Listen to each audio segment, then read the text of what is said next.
There is not one other human being alive who can accurately assess whether or not you are where you are supposed to be. Even if you have every external success in the world, but know deep down inside you are not fully fulfilled, then you have to trust that. Welcome in, and I'm the Hermit Poet, and welcome to day 110 of the Pivot Year. And this is the poem that I wrote, reframed from Brianna Wiest and the Pivot Year Devotion. It's called The Internal Scale. The world will bring its heavy glass to peer into your soul, to watch the weary seasons pass and claim they know the whole. They'll count the coins and name the prize, the trophies on the shelf, but none can see with human eyes the secrets of yourself. For if the house is built of gold but hollow at the core, then you have to let the truth be sold. For shadows on the floor, it does not matter who was awed or who was left behind, or if the crowd had stood and clawed at what they hoped to find. The only mark that truly stays, the only weight that's real, is how you walk the lonely ways and what you dare to feel. It's how your courage left a trace upon the inner man. The way you looked at every space and said, I know I can. So let the world its judgment keep, the shadow and the loud, for you have promised to reap beyond the shifting crowd. All right, guys, and now we are going to go into the teaching, and if you miss any of the teaching, you can go over to the Hermit Poet page and look at the Pivot Year Devotions, and you will find the teachings. There is 110 of them, and so go over and take a look at them today. So today we are talking about the inner scale, or we are talking about the audience in your head. We live our lives as if there is a jury watching us, waiting to decide if we've made it. We check our bank accounts, our titles, and our social standings to see if we are supposed to be here.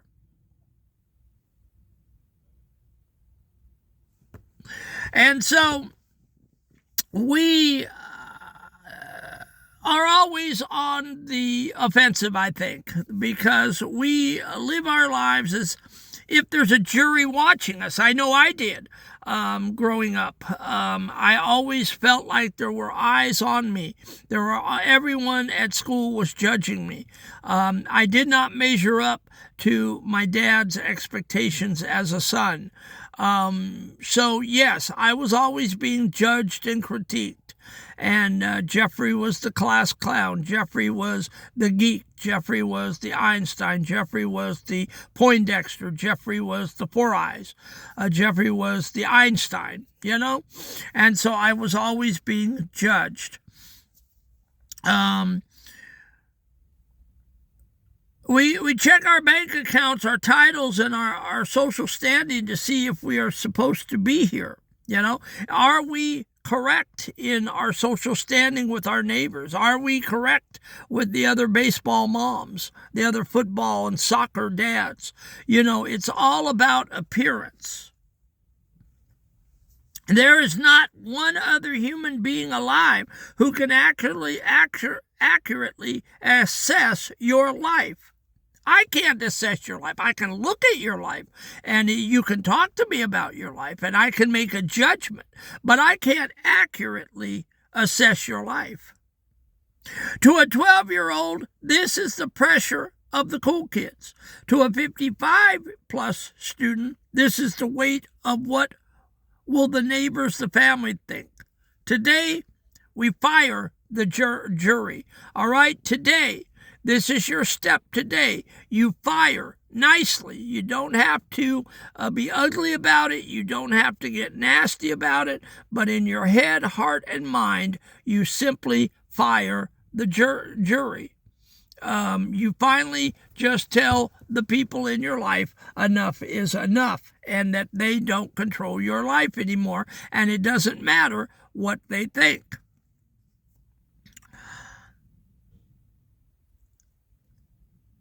Even if you have every external success but no deep inside, you are not fulfilled. So remember, even if you have every external success, your job's a success, your family's a success, everyone's a success. Okay? But no deep inside, you are not fulfilled. All right, you're just not fulfilled spiritually. Inside, deep down inside, you are not fulfilled. Talk about, the golden cage. You can have the house, the retirement fund, and the 60-year legacy. But if your soul is starving, you are failing your own curriculum. External success is a shadow. Internal fulfillment is the sun. If you feel like you're in the wrong place, trust that feeling over the applause of the crowd, because it means that you probably are in the wrong place. If your insides are all messed up, then it doesn't matter what is going on in your life. You could have the best job, the best family, the best every house, money, cars can buy. But if you're messed up in the spirit, and you're messed up with your God and your Maker and Allah, and whatever you call him, if you're not right on the inside, it's all a waste. Your existence will not be evaluated by whether people were impressed, but by whether your courage left an indelible mark on the nature of your being. We are used to being judged by our output, how much we work, how much we strive, how much we accomplish, how many hours we work, how much we built. But the real work is what the struggle did to you. Did you bring yourself fully into the experience? Did you let the trauma make you bitter, or did you let your courage leave a mark on your soul that no one can ever erase? Okay?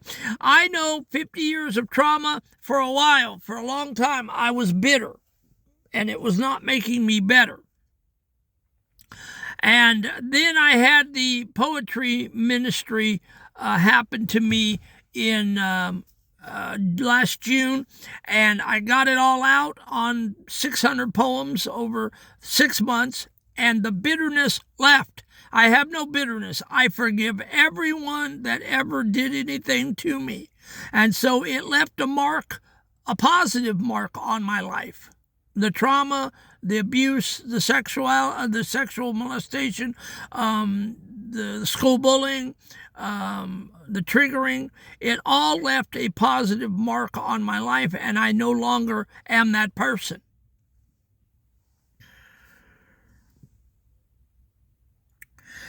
The only evaluation that matters is the one you do in the mirror. When you look at yourself in the mirror, what do you see? Do you see a bitter old man, or do you see one that is in recovery? Do you see someone in the floor triggering and being a baby and crying and having people hold their hands? Or do you see someone that is bootstrapping themselves back to healing? Someone that is actually doing something every day positive for your healing process. Who do you see in the mirror when you look at yourself? I know when the hermit poet looks in the mirror who I see, and I see someone that I'm proud of. When you stand before the divine, you won't be asked how many people you impressed. You will be asked, did you show up? Did you take away the lessons I laid out for you? God has a lesson plan for you. And he has things, goals, visions, and dreams that he wants in your life. And he'll ask you when you get there, when you pass away and you stand before your Maker, he'll ask you, did you take away the lessons I laid out for you, or did you waste your time? Don't be wasting your time. Do what God, Allah, the man upstairs, has for you in your life. The mirrored audit. Tonight, I want you to separate your external resume from your internal mark. The action. Look into the mirror tonight. Ignore the wrinkles, the gray hair, or the tired eyes. Look past the security guard or the grandpa. Ask yourself, regardless of what I own or what I do, how has my courage changed me this year? The homework. Comment below. Put the comments in the column, and I will respond. Every one of you that have commented to me, know I give you a quick response. So comment below. What is one incredible mark of courage on your soul that the world can't see, but you know is there? Let's celebrate the hidden victories. All right, and that was the devotion of the day, the audience in your head. You got to come clean, folks. You got to come clean in the mirror with what's going on in your head if you ever want to be whole. All right, let's give a round of applause this morning. We are at 239 students. One more. That's all we need. One more. Hit the subscribe and like button, and we will be at 240. And I want to give a round of applause to those 2 or 3 people that signed up yesterday. Thank you so very much. You make the Hermit Poet's heart happy every time I see another one that signs up. And once we get to 240, we are headed up the ladder to 250, and then 500, and then 1,000. And then they will crack open my algorithms, and I will get to hit more people, and I will get to talk to more people, and that's what it's all about. More butts in the chair. It's not about ads. It's not about selling anything. It is about you and your healing. That's what this channel is. It's not about twerking around, dog and pony shows, fluff, prosperity gospel. It's not about any of that. It's about your healing. It's just a simple one-on-one. Imano, hurting to hurting. And that's what we do here every day. And if that appeals to you, let me be your accountability partner and hit the subscribe and like button and send this out to hurting people that need it. There are people all over the place that you could just simply say, hey, there's a crazy man in a band. His name's the Hermit Poet, and you need to go take a look at what he's saying with his devotions. And that would go so far to helping people. It would. All right, guys, I love you, and I pray for you every day. Tomorrow, we are going to be on day 11, the sacred silence or the fear of being forgotten. Are you fearful that you'll be forgotten? Are you worried that people will forget who you are? Well, you come tomorrow, we're going to talk about that. But again, get in the mirror today and get straight with the internal scale. What's going on in your mind, that audience. Put that audience to bed today, and you'll feel so much better when you do. Have a great day. I'll catch you tomorrow.